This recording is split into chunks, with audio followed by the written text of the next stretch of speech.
এই এপিসোডে আমরা মাইক্রোসফট ওয়ার্ডের পেজ লেআউট নিয়ে কাজ করব। আমার সঙ্গেই থাকো। আমি সালমান সাদিক এবং আমাদের বিভিন্ন ডকুমেন্ট বিভিন্ন সাইজে প্রিন্ট করতে হলে পেজ লেআউট জানাটা খুবই ইম্পর্টেন্ট। তো আমাদের স্ক্রিনে ঠিক উপরে বাম পাশে খেয়াল করলে দেখবো আমাদের এখানে পেজ লেআউট বলে একটি ট্যাবই আছে। আমি এটা সিলেক্ট করি। এরপর দেখবো আমাদের বেশ কিছু অপশন আছে। আমি একটু একটু করে প্রতিটি এক্সপ্লোর করি। ফার্স্টে আছে হচ্ছে আমাদের মার্জিন। সো মার্জিন এক্সপ্লোর করি। ফার্স্টে আমরা মার্জিনসে ক্লিক করি। আমরা দেখবো আমাদের বিভিন্ন টাইপের মার্জিন অপশন দিচ্ছে। এখন আমাদের ন্যারো বলে একটি মার্জিন আছে, যেটা হচ্ছে আধা ইঞ্চ করে। বাট এখন আমরা কি রেখেছি, 1 ইঞ্চ সব দিক দিয়ে মার্জিন রেখেছি। সো আমি যদি ন্যারো মার্জিন সিলেক্ট করি, সাথে সাথে দেখবো আমাদের সব দিক দিয়ে মার্জিনগুলো কিন্তু ছোট হয়ে গেল। তার মানে হচ্ছে আমরা মার্জিন সিলেক্ট করে আমাদের লেখা কোথায় শুরু হবে এবং কোথায় শেষ হবে তা ডিফাইন করতে পারি।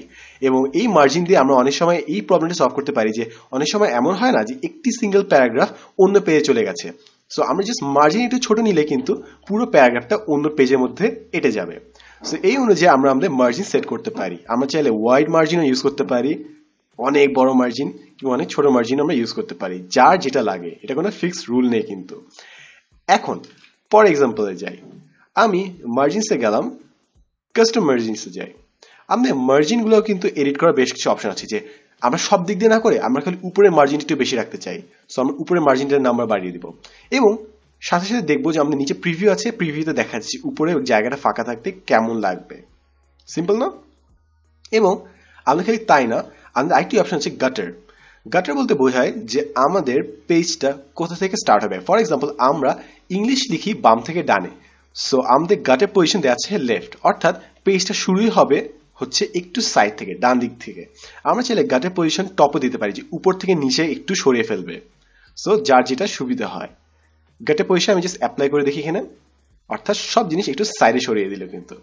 কন্ট্রোল জেড প্রেস করে আনডু করি। এখন মার্জিনস আরেকটি জিনিস আমরা এক্সপ্লোর করব, যেটা উপরে এখানে ওরিয়েন্টেশন লেখা আছে। কাস্টম মার্জিনসে যাই। এখানে আমাদের পোর্ট্রেট অথবা ল্যান্ডস্কেপ এই দুটো অপশন দেওয়া আছে। পোর্ট্রেট হচ্ছে উপর নিচে সাইজ বড় হবে, আর ল্যান্ডস্কেপ মানে হচ্ছে বাম এবং ডানে সাইজ বড় হবে। সো যার যেটা দরকার হয়। অনেক সময় অনেক মানুষ 90 ডিগ্রি কাত করে জিনিসপত্র প্রিন্ট করে, কারণ এটা সুবিধা হয়। সো ওক্ষেত্রে আমরা এই ল্যান্ডস্কেপ স্টাইলটা ইউজ করতে পারবো। এবং অনেক সময় আমরা যারা প্রেজেন্টেশন প্রিন্ট করি আমরা ল্যান্ডস্কেপে প্রিন্ট করি, কারণ ওটা সুবিধা হয়, কারণ প্রেজেন্টেশন কিন্তু ল্যান্ডস্কেপ ফরম্যাটে তৈরি করা হয়। সো আমরা জাস্ট আবার পোর্ট্রেট ফরম্যাটে ফেরত যাই। বেসিক্যালি আমরা কাস্টম মার্জিনস যেসব অপশন দেখছি, মার্জিনস, পেপার, লেআউট, ওগুলো কিন্তু উপরে এখানে দেওয়া আছে। এখন পেপারে যাই। পেপারে আমাদের বিভিন্ন সাইজ আছে। For example A4 legal legal ডকুমেন্টের সাইজও আছে। ওকে দেই, তাহলে আমাদের লম্বা লম্বা পেজ ক্রিয়েট হবে। আমি আবার সাইজে যাই।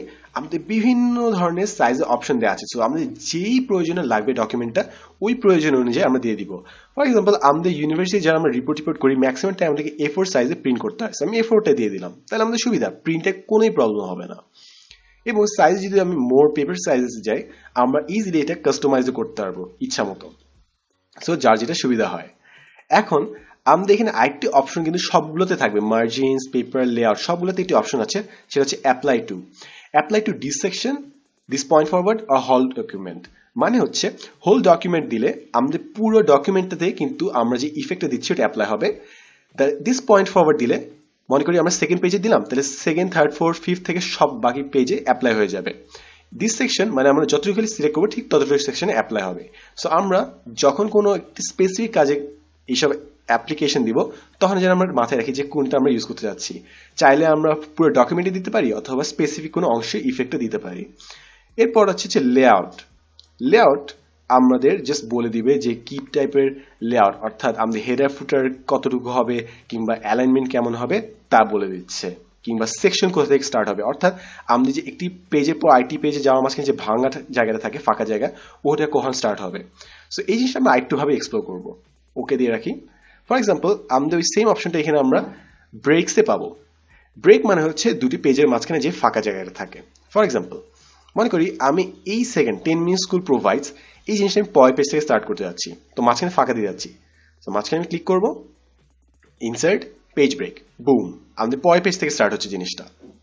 কন্ট্রোল জেড প্রেস করি, আবার আগে যাই ফেরত যাই। সো পেজ ব্রেক হচ্ছে বেসিক্যালি এই মাঝখানে ফাঁকা জায়গাটি, এবং পেজ লেআউটে যে আমরা পেজ ব্রেক বিভিন্নভাবে দিতে পারি, যে কলাম অনুযায়ী হবে নাকি টেক্সট র্যাপ অনুযায়ী হবে। অনেক সময় নেক্সট পেজ থেকে সেকশন স্টার্ট হবে অথবা কন্টিনিউয়াসলি স্টার্ট হতে পারে। অনেক সময় এমন হয় যে আমরা যখন ব্রোশার প্রিন্ট করছি কিংবা একটু অন্য টাইপের জিনিসপত্র প্রিন্ট মিডিয়াতে কাজ করছি, তখন হয় সেকশন ব্রেক হলে 2 নম্বর পেজ থেকে 4 নম্বর পেজ চলে যেতে পারে অথবা অড পেজ যেতে পারে, যে 1 থেকে 3 নম্বর পেজ চলে যেতে পারে, মাঝখানে পেজ ফাঁকা। সেটা অনেক সময় দরকার হয় যখন আমরা অন্য কোনো প্রিন্ট মিডিয়াতে কাজ করছি। সো এগুলো জাস্ট পড়লে আমরা বুঝে যাব, যেহেতু আমরা ব্রেক কনসেপ্টটা বুঝি তাই এগুলো জিনিস আমরা ইজিলি বুঝে যেতে পারবো। এরপর হচ্ছে লাইন নাম্বারস। এটা কেন লাগে? লাইন নাম্বারস আমি জাস্ট দেখাই, লাইন নাম্বারিং অপশনসে যাই।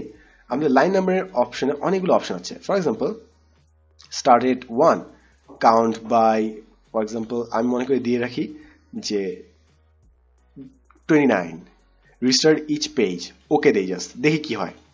সো আমাদের দেখতে পাচ্ছি প্রতিটা লাইনের পাশে নাম্বারিং আছে। কেন?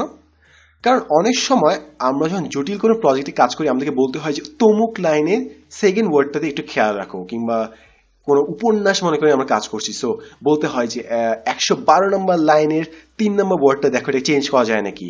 সো তখন আমাদের লাইন নাম্বারগুলোর দরকার হয়, যে আমাদের লাইন নাম্বার যদি দেওয়া থাকে তাহলে একজন মানুষ ইজিলি খুঁজতে পারে যাচ্ছে 40 নম্বর লাইন এটা 3 নম্বর ওয়ার্ডের প্রবলেম আছে, আমি তাহলে প্র্যাকটিস ওয়ার্ডে চেঞ্জ করে দিব।